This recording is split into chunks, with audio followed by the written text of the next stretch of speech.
Bom, esses últimos dias foram complicados num Brasil que ficou irreconhecível por causa da greve dos caminhoneiros. Além da ausência de combustível nos postos, notamos as ruas muito mais vazias, voos atrasados e o turismo impactado, a falta de insumos hospitalares, os preços altíssimos de alimentos inflacionados e por aí vai. E é claro que essa estacionada do Brasil gerou amargas consequências e prejuízos incalculáveis. Mas quem nos conta o que foi afetado é a jornalista econômica e comentarista do Jornal da Gazeta, minha querida amiga Denise Campos de Toledo. Boa noite. Que bom que você parou de emagrecer. Eu não acho. Eu acho, Dê. Olha que coisa maravilhosa. Para com isso. Você não sabe o que diz, não é? Bom, Dê, eu acho que essa greve, de fato, gerou reflexo na economia do nosso país de uma forma absurda. E eu queria que você falasse deles. Rony, nós vamos conseguir calcular todas as perdas e as consequências negativas em dias ou até meses, porque você teve uma paralisia de atividade ou uma piora, o comprometimento em vários setores, em vários ramos. Nós temos, claro, esse transtorno enorme para a população, muita gente deixando de trabalhar por causa de não ter combustíveis. Agora, muita gente trabalha por conta própria, tem os vendedores, então a gente já começa por aí. Nós tivemos a indústria também muito prejudicada, o setor automobilístico interrompeu a produção desde sexta-feira passada, porque não recebe peças de um lado e de outro, porque não tem como enviar os carros, então você aumentaria só os estoques. Na agropecuária é uma situação dramática, principalmente produção de frangos, de ovos, os animais morrendo, e tem de descartar muitas vezes, porque você não tem ração. Então, eles acabam descartando litros de leite sendo jogados fora, aquelas imagens que nós vimos. Aliás, eu critiquei muito isso. Eu acho que tem até a iniciativa de alguns produtores que deram para a população mais pobre esses alimentos. Eu acho que é muito mais justo você fazer isso, porque a perda está assimilada. A perda vai acontecer de qualquer jeito, então pelo menos você dá uma finalidade um pouco mais nobre para essa perda toda. Mas nós temos o comércio com as ruas vazias, nós temos cidades aí como São Paulo e Rio de Janeiro sempre super movimentadas e as ruas ficaram desertas, como se fosse um feriado. Eventos foram desmarcados, aulas suspensas, problemas inclusive a rede hospitalar, que é uma coisa muito grave, isso é muito grave. São os produtos, porque eles também não têm muitos estoques, então é material que é utilizado hemodiálise, oxigênio. Então, você tem todo um efeito em termos de atividade. E a gente vai ter um efeito também em termos de contas públicas, que essa é uma grande preocupação. Exatamente. Como é que você avalia essas medidas que o governo tomou para reduzir esse impacto da greve? Olha, eu acho que ele foi além do que deveria, porque ele foi acuado. Então, havia uma reivindicação justa, sim, dos caminhoneiros, porque você entrou numa fase em que a gente estava tendo aumentos dolarizados dos combustíveis. Eu não acho que a Petrobras está errada. Ela vem de um longo período em que ela foi utilizada como instrumento de controle da inflação. A interferência no governo anterior foi muito pesada, castigou demais a empresa, não foi só corrupção. Ela trabalhou com prejuízo, ela tinha de manter a gasolina baixa para segurar a inflação. Então, teria de mudar a política. Agora, no momento em que se percebeu que o petróleo estava subindo muito no exterior e o dólar subindo, e são dois fatores que pesam no cálculo dos preços, nos custos da Petrobras, o governo deveria ter tomado a iniciativa, perceber que isso castigava a população e não só os caminhoneiros, porque a gente tem reclamações também de outras categorias em relação à gasolina e todos nós sentimos essa diferença, né, Rony? Então, quando a gente fala de inflação baixa, as pessoas até falam, baixo como se a gasolina está subindo assim, o diesel.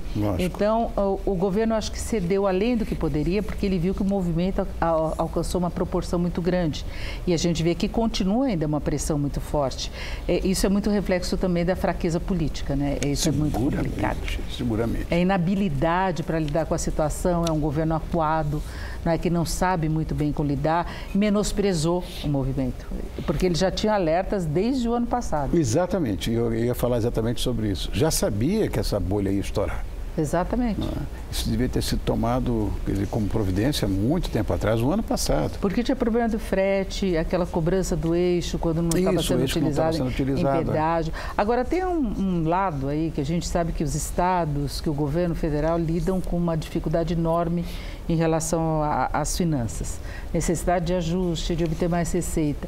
E quando o petróleo foi subindo, os preços subindo dos combustíveis, eles foram arrecadando mais.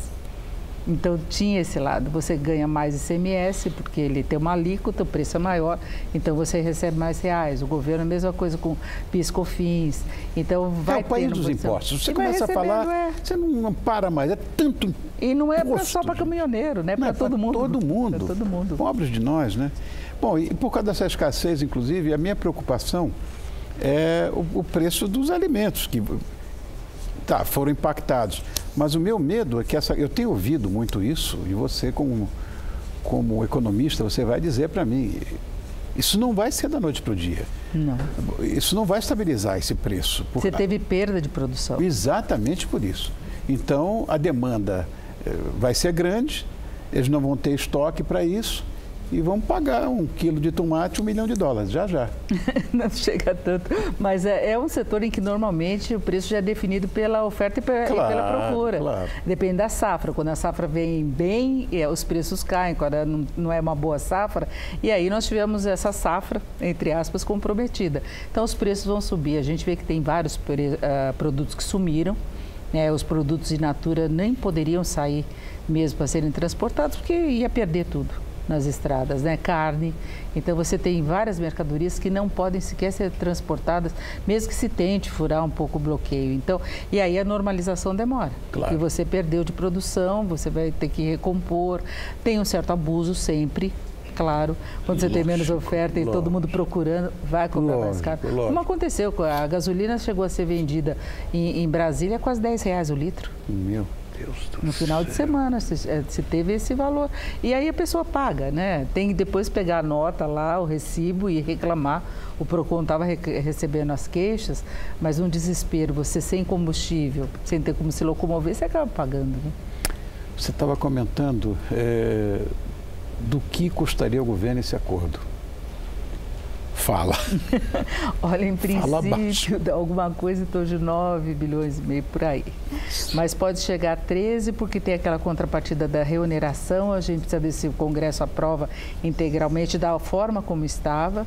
Não é? O governo fala em ter de buscar agora recursos da ordem de 3,8 bilhões. Já tem um plano para isso, porque ele estava trabalhando com uma certa sobra de caixa, que não é exatamente uma sobra, porque ele tem uma meta de um rombo imenso, né? Porque não tem como gerar saldo positivo das contas. Então, ele pelo menos tentou deixar esse rombo menor, trabalhar com algum colchão aí de proteção para chegar no final do ano e ter condições de entregar pelo menos a meta, respeitar teto de gastos e tudo mais. Aí veio essa mudança inesperada, ele perde a arrecadação que tinha de PIS e COFINS.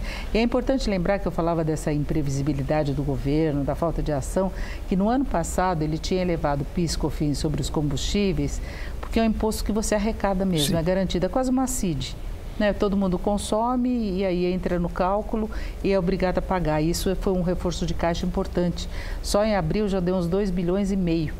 PIS, COFINS sobre combustíveis. Agora, se você reduz, você tem menos receita para o governo fechar as contas, né? Então, tem o corte da CID, tem outras concessões que foram feitas, então haverá um custo importante, né? Eu li hoje no jornal, aliás, li ontem no jornal, que o ministro da Fazenda acha que ele vai ter que lançar outros impostos, ou aumentar os que já existem para poder cobrir esse rombo.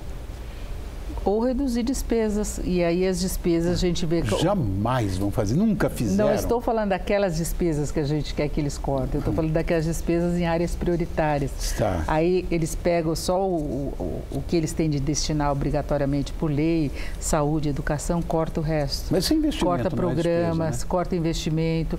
Não, é manutenção, é a prestação de um serviço com uma qualidade um pouco melhor, que a gente sabe que não é melhor, exatamente. Agora, por que razão o nosso presidente deu essa ideia de reduzir o diesel por 60 dias? Foi pressionado. a proposta original. Mas não atendeu as reivindicações que os caminhoneiros pediram? Não conseguiu. A primeira concessão foi feita pela própria Petrobras, que percebeu que a situação estava ficando complicada. Aí deu 15 dias.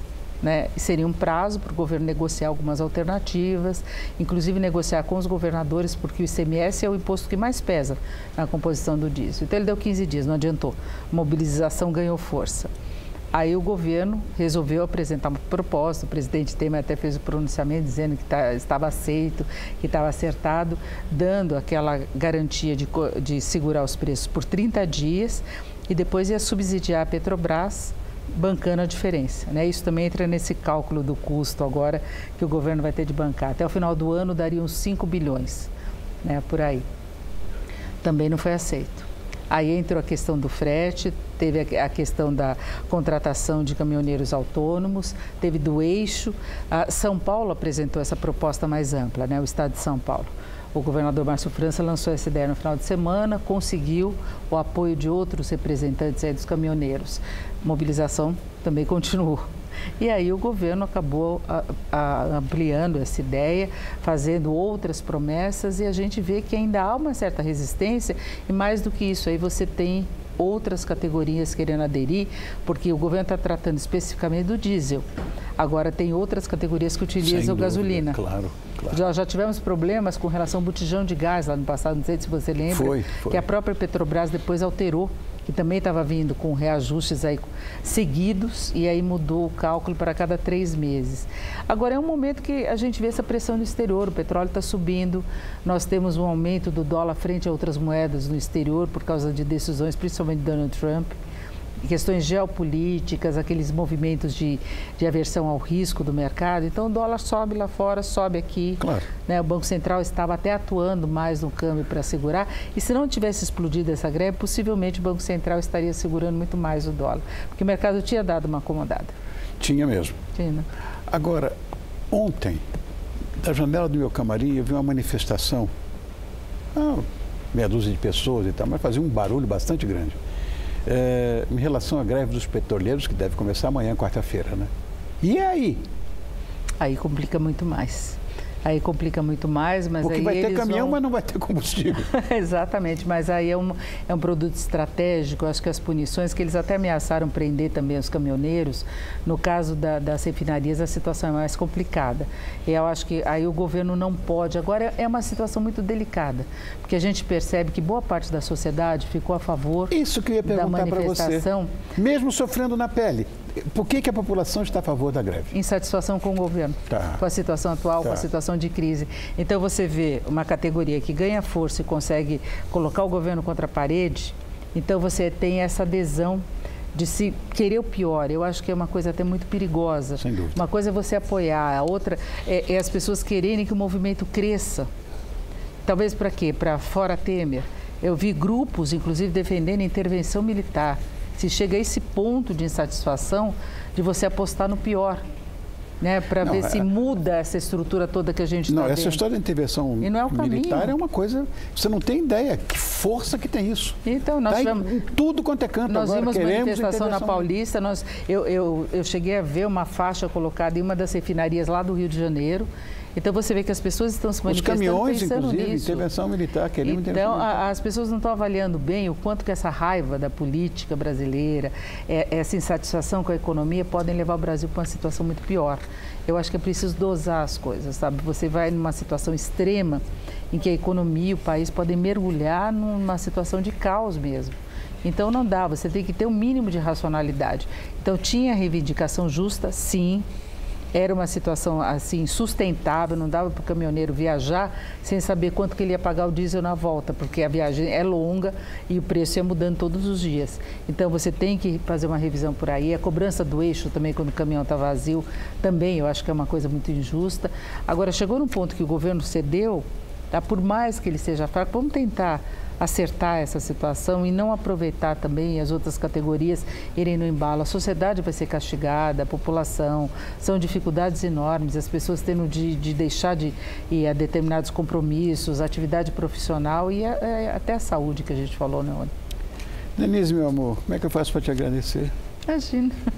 Obrigado mais uma vez. Foi ótimo estar aqui. Obrigado, acho que eu falei muito, mas é isso. Falou nada. Falou. É uma situação Se pudesse, muito eu continuaria. complicada. Imagina, televisão você conhece, você está tanto tempo em televisão. Claro. A gente pudesse, alongaria esse nosso papo. Bom, a minha amiga Denise Campos Toledo, ela é comentarista aqui do nosso jornal, da Gazeta, e é minha amiga. É isso. Obrigado, querido. Foi ótimo. Obrigado, amor Muito meu. obrigada.